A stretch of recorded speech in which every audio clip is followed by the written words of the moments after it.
Suspense.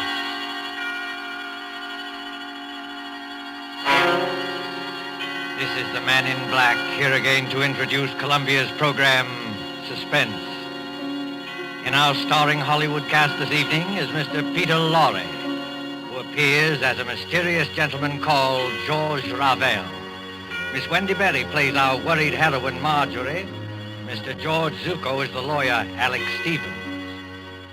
The story called The Moment of Darkness is tonight's tale of suspense. If you have been with us on these Tuesday nights, you will know that suspense is compounded of mystery and suspicion and dangerous adventure. In this series are tales calculated to intrigue you, stir your nerves, to offer you a precarious situation and then withhold the solution until the last possible moment. And so, with The Moment of Darkness, and with the performances of Peter Lorre, Wendy Berry, George Zuko, and our other players, we again hope to keep you in suspense.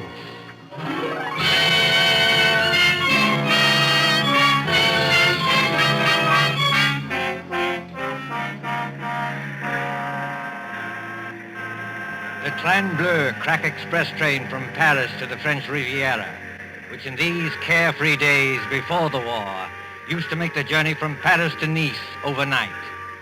At the Gare du Sud on this particular mild spring evening, the train with its glistening wagon-lits or sleeping cars waits in a station filled with smoke and the iron coughing of engines.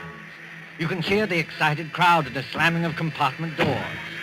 You can see the guard standing by with his watch in hand, with his horn ready to blow as a signal. En voiture, messieurs les voyageurs! En voiture!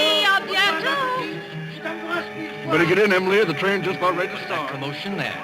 The last moment just before the signal, a girl in a light summer dress, carrying a small suitcase, hurries along the platform towards car number 10. The girl is blonde and evidently English, and as she hurries towards the guard... En voiture! Dépêchez-vous, mademoiselle. Hurry up, please. Oh, yes, of course. Is this carriage number 10? Oui, mademoiselle, numéro 10. Hurry up, please. Thank you. I'll get in. Et maintenant...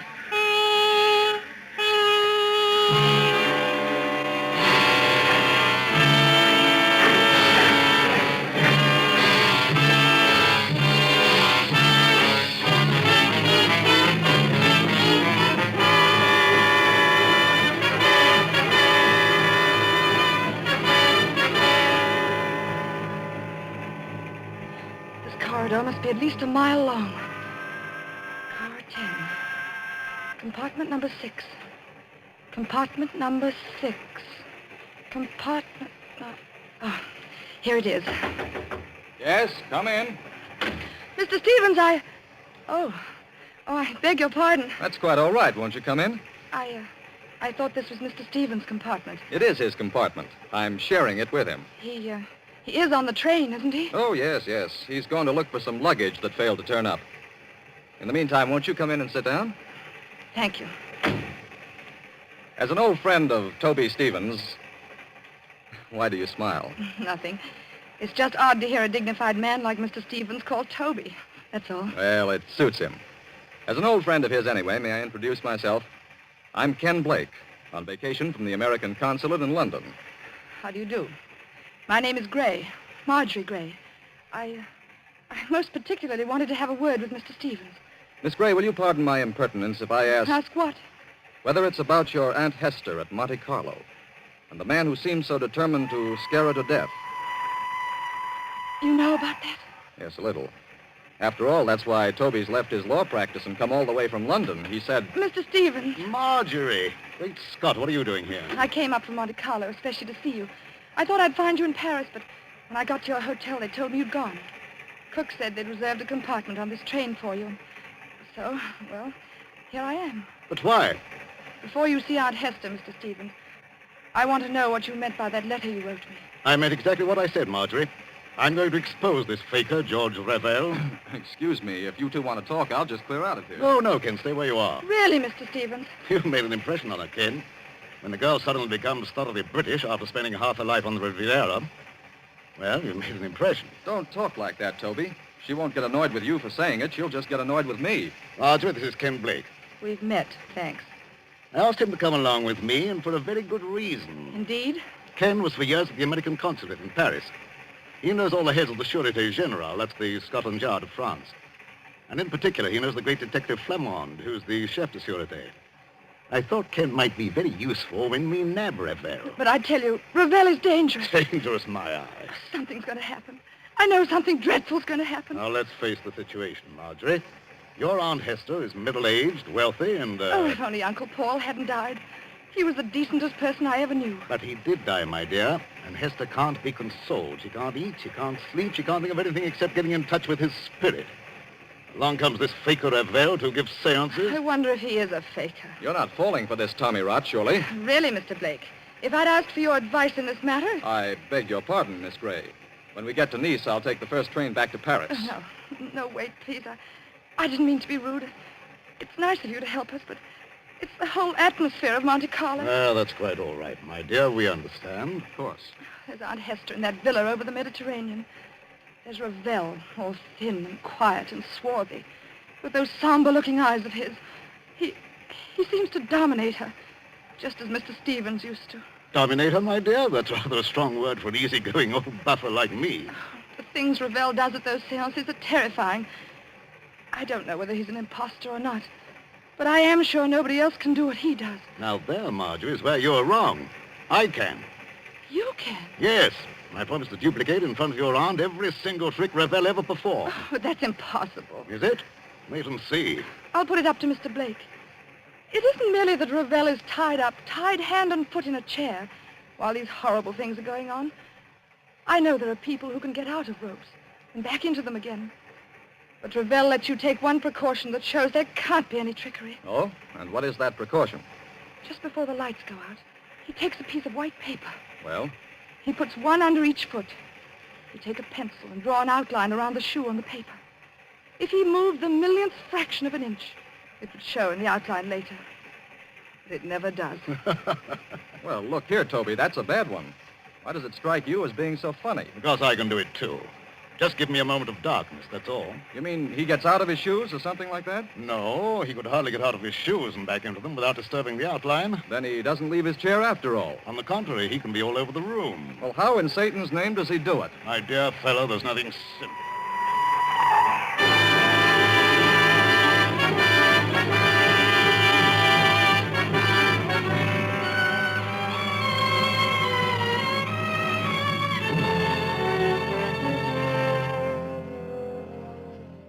The Villa Bijou, Monte Carlo, the next evening.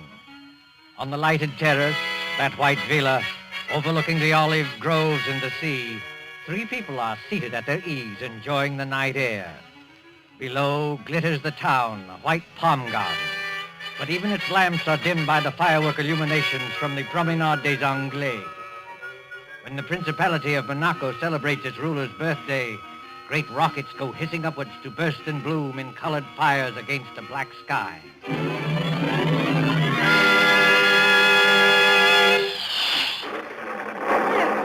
I don't like those fireworks. The noise upsets me. I wish they'd stop.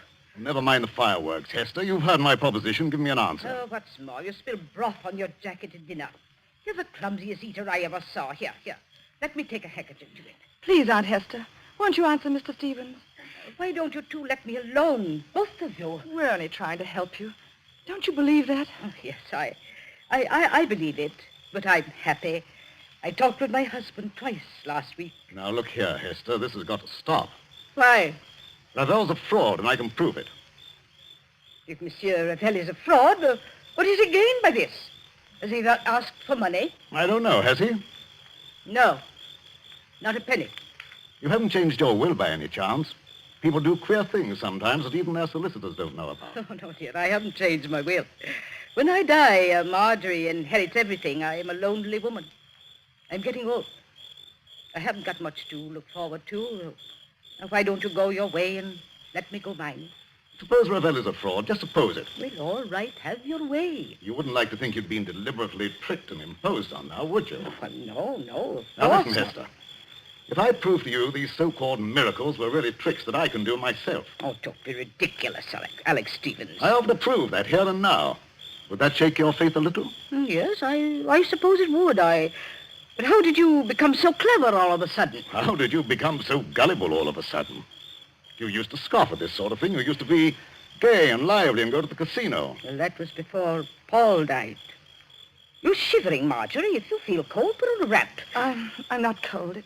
It's only... Only what? Got a kind of presentiment that there's something dreadful hanging over us. I can't tell what direction it's taking or who's in danger. But I'm sure it's going to burst. Just as sure as I... By George, look at that rocket. Yes. Red and gold stars. And a deathly white blaze like the life we're living. You can see every leaf in the garden. Every blade of grass. And we can also see, look there, Rebel and Ken Blake coming up the path. This Ken Blake, Mr. Stevens. Are you sure he's quite honest? My dear Marjorie, Ken's all right. I've known him for years. I thought he came here to help expose Ravel. But he and Ravel are as thick as thieves. What sort of game is going on here? Game, mademoiselle? You spoke of a game? Yes, Monsieur Ravel, I did. So did I, friend Ravel. Are you ready for my demonstration tonight? Demonstration? In the seance room upstairs. You claim you can bring back the dead. Pardon me, monsieur, I claim nothing.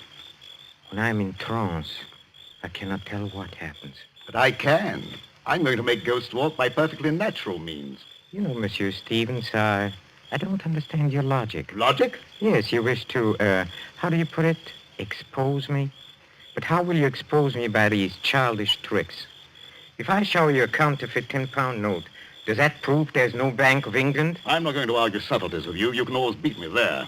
I'm a plain, ordinary man with a little common sense to back me up. No, come on, my friend. Not an ordinary man, surely. Just exactly what are you hinting at? Yes, I'd like to know that, too.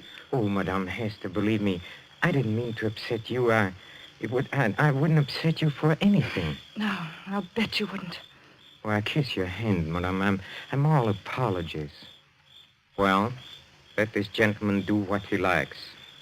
But I warn him, it is dangerous. Dangerous?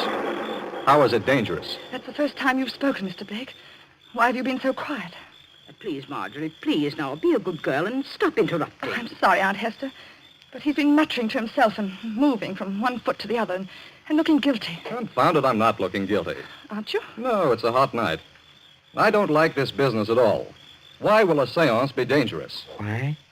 Because we shall be tampering with evil forces. Evil forces, my foot. Oh, you doubt it? Yes. This brave Monsieur Stevens is challenging the unseen world. He's mocking at forces he does not understand. Believe me, monsieur, they are not mocked without danger. I'll risk that, thanks. Well, up in a seance room, with a door bolted on the inside, we shall be at their mercy. The evil forces, the elementals, will wax and grow strong. They can take us in their grip, as I take this walking stick and... You've got strong hands, Monsieur Ravel. The hands of evil spirits are stronger, much stronger. I'm afraid. I wonder if we ought to do this. I've been wondering the same thing. What does your aunt say? Oh, I don't know what to say. I'm so confused. Well, I want to break down and cry. I suppose we'd better do it, or Alex Stevens will never let me hear the end of it. For the last time, monsieur, will you be warned of danger? No. Very well. Oh, Madame Hester. Yes, Monsieur Ravel. Do you believe that I'm an impostor? No, dear, of course not, but... But in your heart, you're not yet convinced. Well, I don't know. I'm not such a fool as some people seem to think. But if something did happen, something to show there are living forces beyond this world, it would convince you utterly? Oh, yes, I suppose it would. Then, shall we allow Monsieur Stevens to go on with his demonstration? I have a feeling we shouldn't do this. Oh, I'm afraid.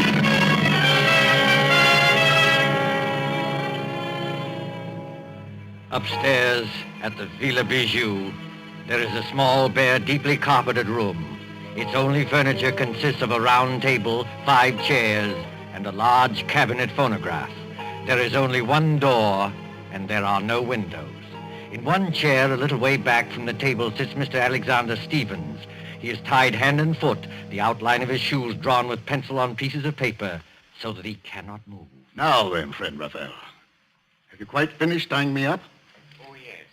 Yes, and I bet you won't get out of these knots, sir. Well, we'll see about that. Are the rest of you ready? Yes, all right. Oh, dear, I wish I'd put some smelling salts in my handbag. Well, what do you want us to do now? We'll have conditions exactly as they are for Mr. Ravel. I'll sit in this chair back from the table. You four sit round the table, clasping hands to form a circle. All right, let's get on with it. Ken, will you start the gramophone? I believe it's customary, Mr. Ravel, to have hymns played at the beginning of a seance to establish the proper frame of mind. Yes, monsieur, that's true. You fool. What did you say? Oh, nothing, monsieur. Please continue. Start the gramophone, Ken. When you've done that, turn out the lights on that switch by the door. Then join the circle. Clasp each other's hands tightly and don't let go unless... Unless what? Well, unless something gets me. Be careful, monsieur. Go on, please. Start the gramophone. All right, here goes. Now the lights, Ken. Switch off the lights. Lights? Yes. There you are. It's pitch dark. I can't see my way back to the table. Here, Ken. Here's my hand. Thank you. Mine Thanks. on the other side, Mr. Blake. Thank you. I've got my bearings now. Are all of you clasping the hands of the next person? Then quiet and wait for what's going to happen.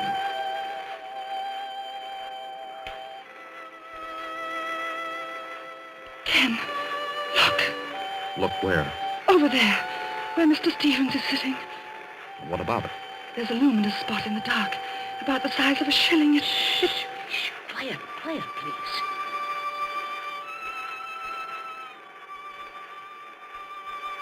Did anything touch the back of your neck? No. What was that? It's Eric Stevens. I know it. This was not on a program, madame. Break the circle and get those lights on. The luminous spot is still there. Oh, hurry, Ken. I can't see my way in the dark. I don't know which direction the lights are. Wait a minute. Here's the wall. If I grope along here, I ought to find the switch. Yes, here it is. Lights. Quiet. Silence, mademoiselle, if you please. What's wrong with Mr. Stevens? What's that sticking out of his chest? It's the handle of a dagger. And a good deal of blood has soaked through his coat, too. Oh, Monsieur Blake, will you turn off this gramophone? Yes, certainly. But you're not saying that Toby Stevens is dead? I'm afraid he is, my friend. That's a direct heart wound. Perhaps 10 seconds of intense agony, and then the end. Oh, is the door still bolted from the inside? Yes. Then we are all alone, here, the four of us. This rash gentleman, one imagines, did not kill himself. He's too well tied up. I know who killed him. Mr. George Ravel. You did, with luminous paint. I killed him, mademoiselle? With luminous paint? I mean, that was part of the trick. You tied him up. You were the only one who touched him. And? What of that, mademoiselle? Luminous paint doesn't show up in the light. You smeared a little of it on his coat. That showed you exactly where to strike in the dark. I commend your good sense, madame. But there are two excellent reasons why I had nothing to do with this. The first reason I must keep to myself, but the second reason can easily be proved. Well, what is it? Well, up to the time that man screamed, you yourself were holding my right hand, and Madame Hester was holding my left hand. Did either of you let go at any time? No. No, that is, I didn't. What about you, Aunt Hester? No, Marjorie, dear. I didn't let go either. He never moved. Hold on. Wait a minute. Well, monsieur, speak up. I was holding Marjorie's hand on one side and her aunt's on the other. And they didn't move either. Nobody let go or left the circle. That's true. Consequently, none of us could have killed Toby Stevens. Yes, it is true. Somebody must have sneaked in here. Oh, no. As you said yourself, the door is bolted on the inside. Then who the devil did kill him? Well, that's the question. Has anybody ever seen a dagger before? No. It looks like one of those curio things you buy in the shops. Yes, and with a design of wooden scroll work on the handle. No fingerprints will show. Nothing else, except some musical instruments. A tambourine, an accordion, and a speaking trumpet. You know, I blame myself for this. You ought to. Why? Because you killed him. Don't ask me how, but I know why. Indeed, mademoiselle. You found my motive. Yes, I have. You've got Aunt Hester fully believing in you now, haven't you? Easy, Marjorie. In another minute, you'll be talking about forces and elementals and heaven knows what.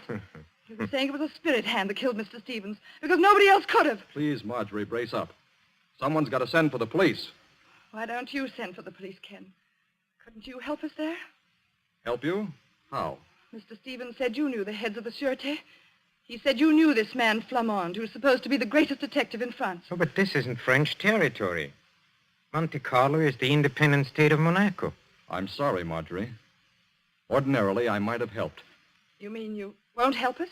I'm sorry, Marjorie. I can't. Then I've got to help myself. George Ravel, you killed Mr. Stevens. But how? Yes, how?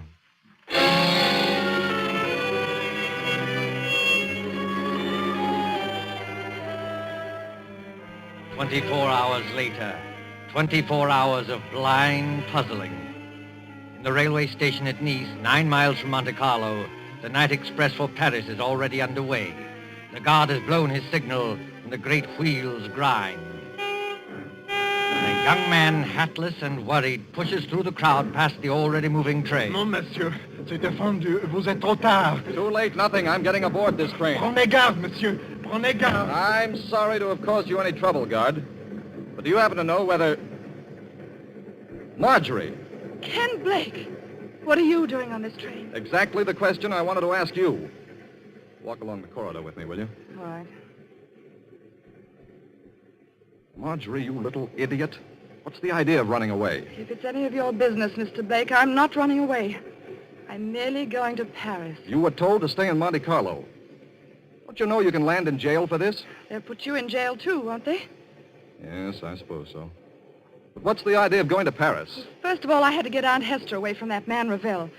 She really thinks he can call up ghosts now. Is your aunt on this train? Yes, in that compartment there. Second, I'm going to Paris for some real help. I'm going to the Sûreté. I'm going to see this man, Flamand. You won't find Flamand in Paris, Marjorie. And you'll certainly never get him to arrest Georges Ravel. Oh? And why not? Because, my dear idiot, Georges Ravel is Flamand. What are you saying? The man who calls himself Ravel is really Flamand, the head of the whole French Detective Bureau. He made me promise not to tell anybody. Oh, then that's why you've been looking so guilty for 2 days. Yes, I tried to tip you off today, but the police were with us all the time. So he is a fake spiritual medium. Mr. Stevens was right about that. And I still say I'm right about the other thing. Whoever he is, Ravel killed Mr. Stevens. But how and why? Oh, I don't know. This alleged detective. Did he tell you why he was masquerading as a medium in Monte Carlo? No. All I know is that we're in one sweet mess.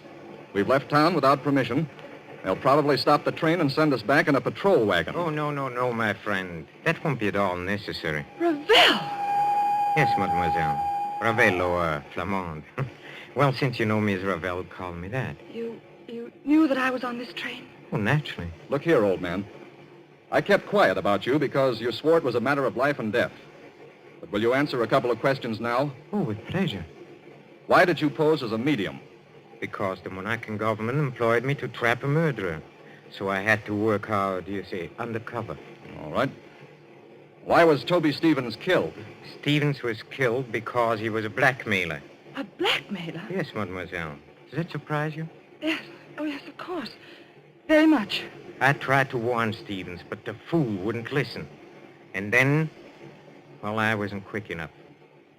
Stevens was murdered, of course, by one of us 4 in the seance room. Well, that's impossible. Impossible? Oh, no. The trick was baffling because of its simplicity. I'm sure you killed him. One moment, mademoiselle. Let me show you what I mean by trick, baffling because it is so simple.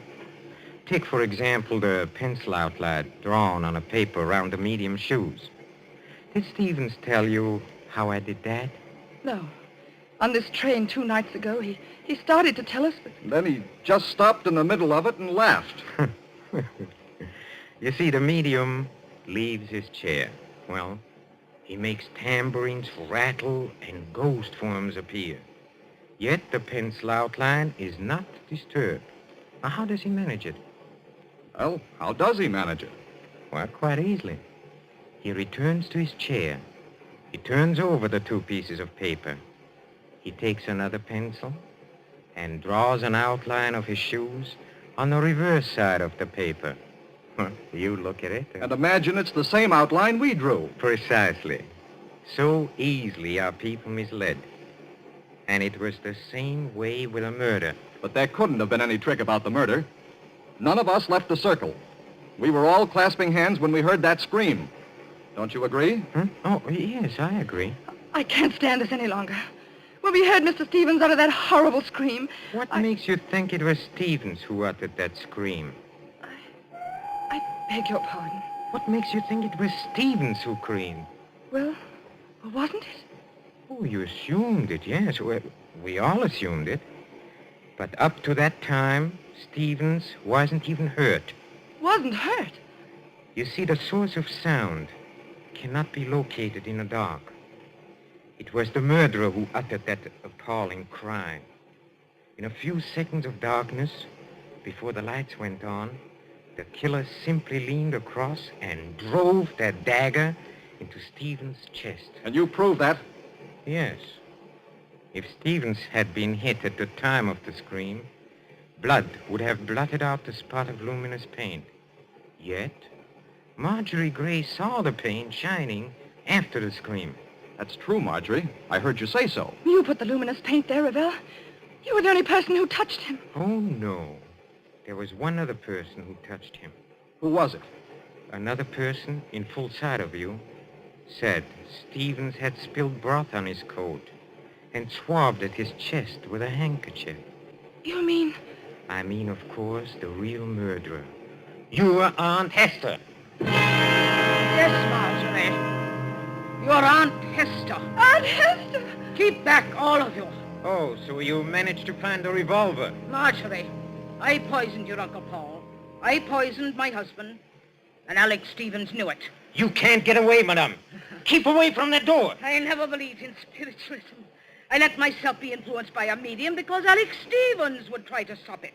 He was getting money out of me. He wanted no other influence. Don't open that door, madame. But I am opening it. Oh, Aunt Hester, don't! I told you I wasn't as fool as I looked. I had the knife in my hand. Stop her, Ken! Stop her! Ah! Well, mademoiselle, she has committed many crimes, but now she has paid for them all.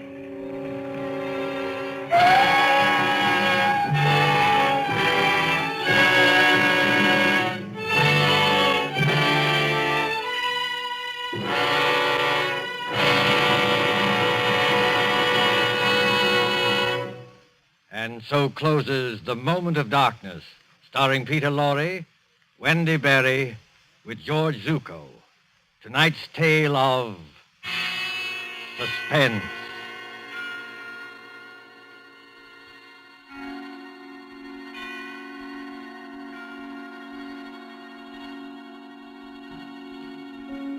This is your narrator, the man in black, who conveys to you Columbia's invitation to spend this half hour in suspense with us again next Tuesday, when Agnes Moorehead and Ray Collins will star in a study in terror titled The Diary of Sophronia Winter.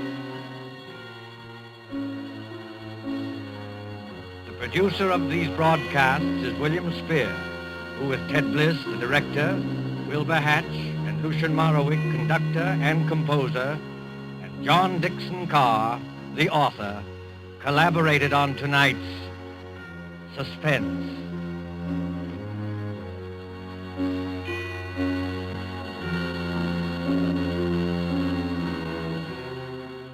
This is the Columbia Broadcasting System.